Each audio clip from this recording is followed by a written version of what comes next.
Love युवती थी। Campus placement में उसे एक अच्छी आईटी कंपनी में जॉब मिल गई थी। उसकी शिफ्ट रात की तकरीबन 12 बजे खत्म होती थी। उस रोज भी अपना काम खत्म करने के बाद वो ऑफिस से निकली और अपनी साइकिल की मदद से रेलवे स्टेशन पहुंच गई। साइकिल को पार्क करने के बाद मोनिका प्लेटफॉर्म पर खड़ी होकर अपनी ट्रेन का इंतजार करने लगी। अचानक ही उसकी नजर रेलवे स्टेशन पर लगे एलईडी बोर्ड पर गई। रोज की तरह उसमें आने वाली ट्रेन का नाम और शेड्यूल आज दिखाई नहीं दे रहा था। डिस्प्ले बोर्ड की एलईडी बाहर बाहर जल बुझ रही थी। अचानक ही प्लेटफॉर्म की पावर सप्लाई कट गई और हर तरफ अंधेरा हो गया। कोई कुछ समझ पाता उससे पहले ही मोनिका की ट्रेन प्लेटफॉर्म पर आ गई। बिना देरी किए बाकी के पैसेंजर्स के साथ साथ मोनिका भी झट से ट्रेन में चढ़ गई। इस समय रात के 11:30 बज गए थे। आज ट्रेन में कुछ गिने चुने पैसेंजर्स ही दिखाई दे रहे थे। मोनिका ने अपने हेडफोन में लाउड म्यूजिक लगाया और आंखें बंद कर अपना सर सीट के बैक सपोर्ट में टिका दिया। कुछ ही देर में लाउड म्यूजिक होने पर भी दिन भर की थकान के कारण उसकी आंख लग गई थी। थोड़ी देर बाद उसका मोबाइल रिंग करने लगा। रिंग की आवाज से मोनिका की नींद टूट गई। स्क्रीन पर पापा का नाम फ्लैश हो रहा था। मोनिका ने फोन उठाया तो उधर से पापा की आवाज सुनाई देने लगी। मोनिका बेटा, ट्रेन मिल गई थी ना? हाँ पापा, मैं ट्रेन में ही हूँ, आप चिंता मत करो। कौन सा स्टेशन आ गया है? पापा की बात सुनकर मोनिका अचानक से आंख खोलकर अपने कोच में चारों ओर नजर दौड़ाती है। उसे अपनी आंखों पर यकीन नहीं हो रहा था। पूरे कोच में बिल्कुल अंधेरा छाया हुआ था। ना तो कोई डिस्प्ले दिखाई पड़ रहा था और ना ही कोई अनाउंसमेंट सुनाई दे रहा था। पापा, आई थिंक कुछ प्रॉब्लम है। यहाँ ट्रेन में कुछ है ही नहीं। सारी लाइट्स ऑफ है और कोई अनाउंसमेंट भी नहीं हो रही है। बेटा, आसपास किसी पैसेंजर से पूछना क्या बात है। पापा, पूरा कोच खाली पड़ा हुआ है, मैं अकेली हूँ यहाँ। ये क्या बोल रही है बेटा? मुझे डर लग रहा है। देख, ट्रेन जैसे ही अगले स्टेशन पर रुकेगी तू वहाँ पर उतर जाना, मैं तुम्हें लेने आ जाऊंगा। ठीक है पापा। मोनिका अब ट्रेन के अगले स्टेशन पर रुकने का इंतजार कर रही थी। आमतौर पर यह ट्रेन हर 10 या 12 मिनट में अगले स्टेशन के लिए रुकती थी, लेकिन आज पूरे 20 मिनट हो चुके थे, लेकिन ट्रेन रुकने का नाम ही नहीं ले रही थी। मोनिका को घबराहट हो रही थी। उसे कोई आइडिया नहीं था वह अभी कहाँ पर है। ड्राइवर की कैबिन में जाकर उससे कांटेक्ट करती हूँ, शायद कुछ हेल्प कर सके। ऐसा सोचकर मोनिका अपनी मोबाइल की टॉर्च ऑन करके इंजन रूम तक पहुंच जाती है। वहां जाकर वो ड्राइवर के केबिन को लगातार खटखटाती रहती है, लेकिन अंदर से कोई जवाब नहीं मिलता। डर से मोनिका की सांसें उखड़ रही थी। अपनी उखड़ती सांसों को शांत करके वह वापस अपनी सीट पर आकर बैठ जाती है। अब उसे बस ट्रेन के रुकने का इंतजार था ताकि वो नीचे उतरकर मदद मांग सके और अपने पापा को वहां बुला सके। इसी तरह 10 मिनट और बीत जाते हैं। अचानक ट्रेन की स्पीड कम होने लगती है। ट्रेन की स्पीड को कम होते देखकर मोनिका की जान में जान आने लगती है। कुछ ही मिनटों में ट्रेन किसी स्टेशन पर आकर रुक जाती है।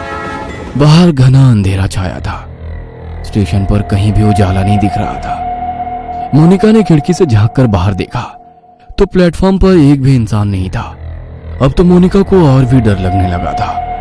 उसने जल्दी से अपना मोबाइल निकाला और फिर से पापा को फोन मिला दिया। पापा, ट्रेन किसी स्टेशन पर रुकी है, लेकिन ये कौन सा स्टेशन है कुछ समझ नहीं आ रहा। बाहर सिर्फ अंधेरा ही अंधेरा दिखाई दे रहा है। प्लेटफॉर्म पर भी कोई आदमी नहीं दिख रहा है। मैं क्या करूं? बेटा, एक बार मैप में अपनी लाइव लोकेशन चेक करो, तुम्हें पता चल जाएगा कि अभी तुम्हारी ट्रेन कहाँ पर है। मोनिका अपनी लोकेशन चेक करती है तो पता चलता है कि वो किसी अनजान जगह पर है जिसे जीपीएस भी ट्रैक नहीं कर पा रहा था। मोनिका फिर अपने पापा को फोन लगाती है। पापा, ये सब क्या हो रहा है मेरे साथ? इस जगह को जीपीएस भी ट्रैक नहीं कर पा रहा है। मैं कहाँ जाऊं? आप आ जाओ पापा, मुझे बहुत डर लग रहा है। अचानक सिग्नल कटने के कारण कॉल डिस्कनेक्ट हो जाता है। मोनिका स्टेशन पर घूमकर बाहर निकलने का रास्ता ढूंढने लगती है। तभी उसे वहां पर एक बड़ा सा बोर्ड लगा हुआ दिखाई देता है। इस पर जरूर स्टेशन का नाम लिखा होगा। टॉर्च जलाकर देखती हूँ। जैसे ही वो टॉर्च की रोशनी में बोर्ड की ओर देखती है, उसके शरीर में कपकपी सी होने लगती है। वह बोर्ड पूरी तरह से खून से लथपथ था और उस पर से अभी भी खून की बूंदें टपक रही थी। मोनिका घबराकर वहां से भागकर वापस अपनी ट्रेन की ओर आने लगती है कि तभी उसका फोन बजने लगता है। डरो नहीं बेटा, हिम्मत से काम लो। तुम्हारी ट्रेन जिस ट्रैक से आई है उसी ट्रैक पर वापस चलो। देखो आसपास कुछ तो होगा, कोई चर्च, कोई बिल्डिंग, कुछ न कुछ जरूर होगा। तुम कोशिश करो, जैसे ही तुम्हें कुछ भी दिखाई दे तुरंत मुझे बताना। मैं भी पुलिस से मदद मांगने की कोशिश कर रहा हूँ। आंसू पोंछकर मोनिका पापा के कहे अनुसार अपोजिट डायरेक्शन में भागने लगती है। ट्रैक पर हर तरफ अंधेरा ही अंधेरा छाया हुआ था। भागते हुए मोनिका को अपने पीछे कई सारे कदमों की आवाजें सुनाई दे रही थी। ऐसा लग रहा था कई सारे लोग उसके पीछे पीछे दौड़ रहे हो। मोनिका घबराकर अपने पीछे की ओर देखती है, लेकिन पीछे सन्नाटे के सिवा कुछ भी नहीं था। मोनिका पूरी ताकत लगाकर दौड़ती ही जा रही थी। अचानक ही उसके कानों में किसी की आवाज सुनाई देती है। ऐसा लग रहा था कोई गुस्से में उसका नाम पुकार रहा हो। मोनिका अब इतना ज्यादा डर चुकी थी कि उसके अंदर पीछे मुड़ने की हिम्मत भी नहीं बची थी।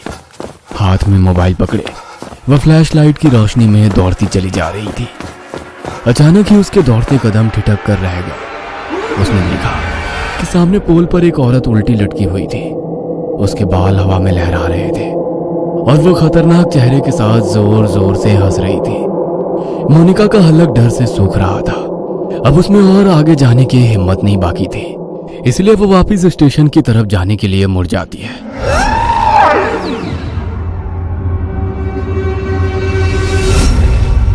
वापस मुड़ते ही उसे कुछ दूरी पर एक आदमी दौड़कर उसकी ओर आता दिखाई देता है। उसका पूरा शरीर कटा फटा सा दिखाई दे रहा था। उसका चेहरा बहुत डरावना दिख रहा था, जैसे कहीं पर कुचला गया।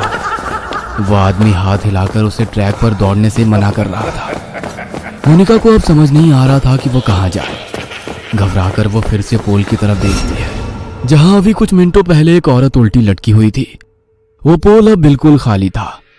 आगे का रास्ता भी बिल्कुल खाली दिखाई दे रहा था, इसलिए उस आदमी से बचने के लिए मोनिका फिर से ट्रैक पर दौड़ने लगती है। कुछ दूर दौड़ने के बाद उसे ट्रैक के पास एक गाड़ी खड़ी दिखाई देती है। मोनिका अपने पापा को गाड़ी के बारे में बताने के लिए फोन उठाती है तो देखती है कि फोन की बैटरी डाउन हो गई है। इस गाड़ी के हेडलाइट्स ऑन है, मतलब गाड़ी में जरूर कोई है। क्या करूं? मदद मांग लूं या ऐसे ही भूतिया स्टेशन पर अपनी मौत का इंतजार करती रहूं? मोनिका कुछ देर सोचती है और उसके बाद हाथ हिलाते हुए गाड़ी के सामने जाकर खड़ी हो जाती है। मोनिका को ऐसी हालत में देखकर गाड़ी के अंदर से एक आदमी बाहर आता है।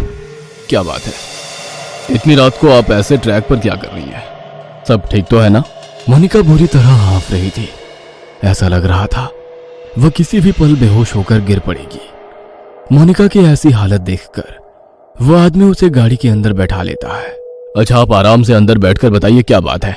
पता नहीं क्या हो रहा है मेरे साथ। मैं न जाने कैसे इस जगह पर आ गई। अब मैं लाख कोशिशों के बाद भी यहाँ से निकल नहीं पा रही। आप बता सकते हैं ये कौन सी जगह है? मोनिका अपनी ही धुन में बोलती चली जा रही थी। तभी उसे महसूस हुआ कि कार सवार युवक उसे वापस प्लेटफॉर्म की ओर ले जा रहा है। No please stop. तुम मुझे कहाँ ले जा रहे हो? मुझे वापस वहां नहीं जाना है। मोनिका के इतना कहते ही वह लड़का मुस्कुराते हुए पीछे देखता है। अगले ही पल उस लड़के का चेहरा बदलने लगता है और वो उसी आदमी की शक्ल में बदल जाता है जो ट्रैक पर उसका पीछा कर रहा था। मोनिका के मुंह से एक जोरदार चीख निकल जाती है और वो कार से उतरकर फिर से पागलों की तरह दौड़ने लगती है। उसे अपने पीछे उस आदमी के कदमों की आवाज साफ सुनाई पड़ रही थी। दौड़ते हुए वो वापस अपनी ट्रेन के सामने आ जाती है। कोई और रास्ता ना सूझने पर वह छिपने के लिए वापस ट्रेन में चढ़ जाती है और एक सीट के नीचे छिपकर बैठ जाती है। मोनिका का पूरा शरीर पसीने से लथपथ हो गया था। वह अभी तक डर से कांप रही थी। डर उसके दिमाग में इस कदर बैठ गया था कि अगले ही पल वह डर से बेहोश हो गई थी। कुछ ही पलों में ट्रेन चल पड़ती है और उस स्टेशन को पीछे छोड़कर आगे बढ़ जाती है। कुछ देर बाद मोनिका को होश आता है तो वह खुद को स्टेशन के इमरजेंसी रूम में पाती है। अब आप कैसा फील कर रही हैं मैम? आप अपनी सीट पर बेहोश हो गई थी। ट्रेन के स्टाफ मेंबर आपको यहाँ लेकर आ गए। आप अपने घर पर किसी को इन्फॉर्म कर दीजिए। मोनिका हैरानी से चारों ओर देख रही थी। उसे अभी तक यकीन नहीं हो रहा था कि वो उस स्टेशन से वापस आ गई है।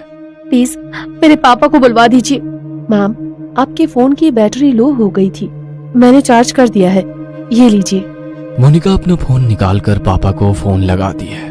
हेलो, कहाँ थी तू बेटा? मैं कितना परेशान था। 3 घंटे हो गए, अभी तक घर नहीं लौटी। पापा, आप तो जानते हैं ना, मैंने आपको फोन किया तो था। बेटा क्या बोल रही है, तू है कहाँ? मोनिका पापा को अपनी लोकेशन भेज देती है।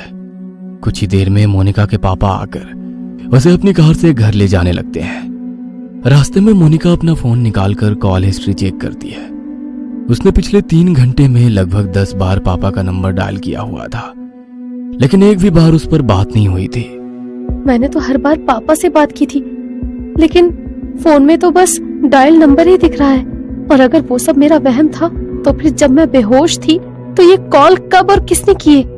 मोनिका के जहन में बहुत से सवाल थे, जिनका जवाब फिलहाल बस यही था कि इतना सब कुछ एक रात में देख लेने के बाद भी वो जिंदा अपने घर लौट रही थी। मोनिका पिछली रात की घटना को एक बुरा सपना समझकर भूल जाना चाहती थी कि तभी उसकी नजर अपनी गाड़ी के साइड मिरर पर पड़ती है।